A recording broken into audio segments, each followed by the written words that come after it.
La elección del Contralor es la primera prueba del gran acuerdo nacional de Petro.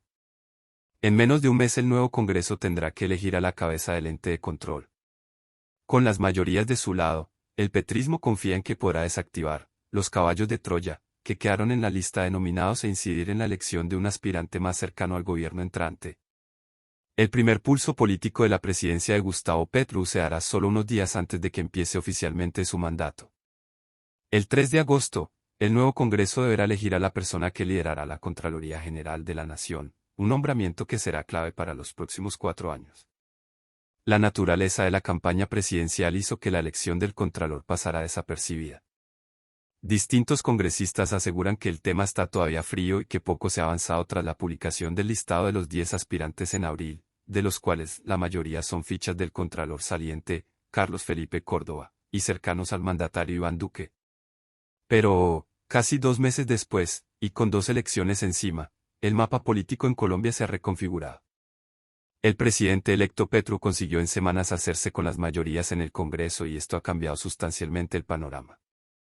Si en abril se pensaba que la elección de un contralor cercano a Duque era casi una formalidad, hoy las cosas pintan distinto. El proceso de selección y elección del Contralor General tiene reglas nuevas desde 2018.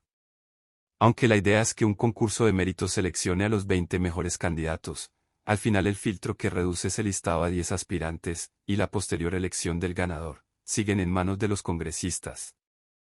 En su momento, el ungido del gobierno saliente para esta elección era el exdirector de Planeación Nacional y ex viceministro de Hacienda de Duque, el economista conservador Luis Alberto Pollo Rodríguez, ficha del Centro Democrático y el Partido Conservador.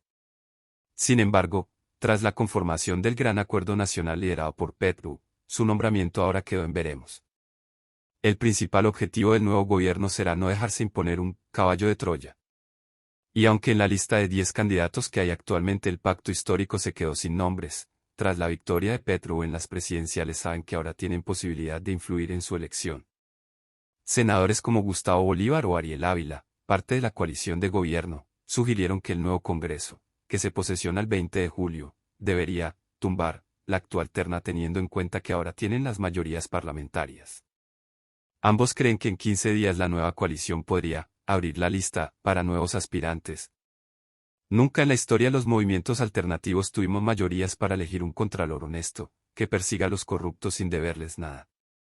Hoy tenemos esa oportunidad, dijo Gustavo Bolívar en conversación con Cambio sobre su propuesta. He pedido a mis compañeros del Congreso que me ayuden a tumbar esta convocatoria para que cuidemos el pacto histórico, agregó el legislador. Pero en la práctica esto parece difícil. Además del corto tiempo, se sabe que el nombramiento de la Contraloría será clave para mantener la unidad del Gran Acuerdo Nacional al menos el primer año. Un contralor cercano a uno de los partidos que se sumó a la coalición de gobierno podría garantizar una mayor gobernabilidad. Por ello, miembros del pacto histórico se han empezado a mover para conversar con algunos de los ternados y sondear quién podría llegar a ser más beneficioso para el gobierno Petro.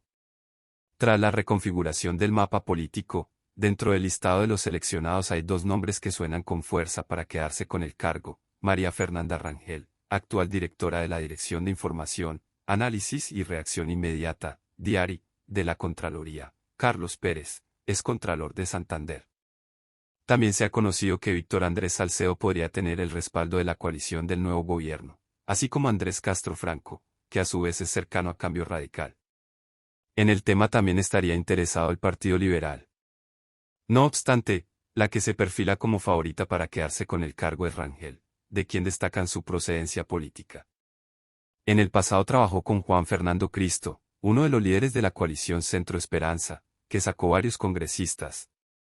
Trabajó con el político cucuteño cuando él fue presidente del Senado entre 2013 y 2014, y luego lo asesoró cuando fue ministro del Interior entre 2014 y 2018. Así, con las cuentas como van, todo indica que el presidente electo podrá incidir directamente en la elección de su contralor como lo hicieran en el pasado Iván Duque, Juan Manuel Santos y Álvaro Uribe. De hecho, en agosto de 2018, el presidente saliente, Duque, vivió un proceso muy similar para elegir a Carlos Felipe Córdoba, uno de sus amigos más cercanos. En ese momento el entonces senador Gustavo Petro cuestionó ese nombramiento por considerarlo un contralor de bolsillo. Cuando fui alcalde de Bogotá no quise tener un contralor amigo, permití que la oposición eligiera el suyo, Juan Carlos Granados. Me trajo problemas personales por la arbitrariedad con la que actuó, pero me pareció que así se construía democracia y prevenía la corrupción. ¿Por qué Duque no lo hace?, se preguntó en su momento.